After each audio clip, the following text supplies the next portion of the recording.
Salut, rentre. Comment tu adaptes tes blagues à ton public?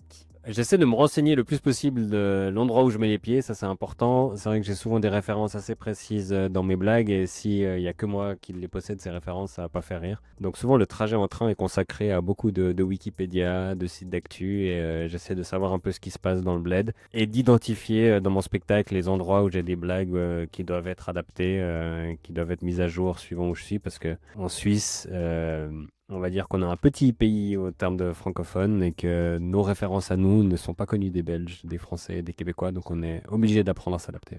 Ton parcours de la scène suisse à l'international, comment t'as fait? C'est assez naturel, c'est que tu joues à un endroit, tu croises des gens qui viennent d'ailleurs dans les festivals et puis tous les endroits où on parle la même langue, a priori tu arrives à les faire rigoler. Donc depuis la Suisse, la France, la Belgique, surtout le Québec que j'aime beaucoup. Mais principalement la Suisse, les gens ont l'impression qu'on commence en Suisse pour partir ailleurs. Moi, je suis très heureux de rester en Suisse. Pour moi, c'est une fin en soi. Fan des listes et mémoires exceptionnelles, quelle est ta dernière liste? Oula, aujourd'hui, j'en ai fait quelques-unes. Je faisais les effectifs des demi-finalistes de la Ligue des Champions. Voilà, donc les 48 joueurs qui ont disputé des minutes là cette semaine. Et la plus improbable? La plus improbable, j'ai appris une fois les 100 personnes qui ont le plus de followers Instagram au monde. Est-ce que les geeks connaissent réellement Point G? Ah, ça c'est vieux, ça c'est une ref 2014, je pense, ça me rajeunit pas. Oui, bah, comme tout garçon de 25 ans, c'était ça qui m'intéressait surtout, donc j'ai bien approfondi et je pense que les autres geeks aussi, ouais.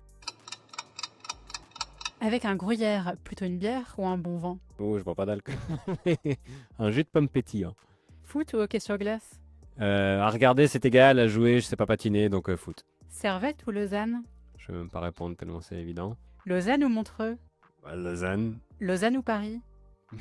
C'est très facile ces questions, Lausanne. Là, tu dois compléter les phrases. J'aurais dû J'aurais dû bosser un peu plus à l'avance pour le spectacle qui commence dans 1 heure. et j'ai bien fait de... J'ai bien fait de venir ce soir, ça va être chouette. À quand le prochain spectacle?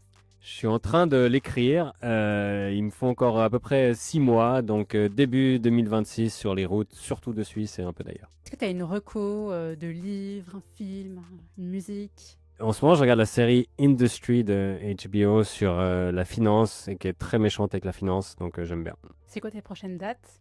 Mes prochaines dates, c'est ce soir, demain et après, il faut que je retourne écrire un peu. Qu'est-ce qu'on peut souhaiter avant de monter sur scène? Que je prenne autant de plaisir que les gens. On a un nouveau pape, il est américain, c'est incroyable. On vit vraiment dans un scénario de merde, hein, mais un scénario. Le premier pape de l'histoire à être américain arrive pendant le mandat de Trump et c'est sûr qu'il va croire que c'est grâce à lui et ça va nous casser les couilles.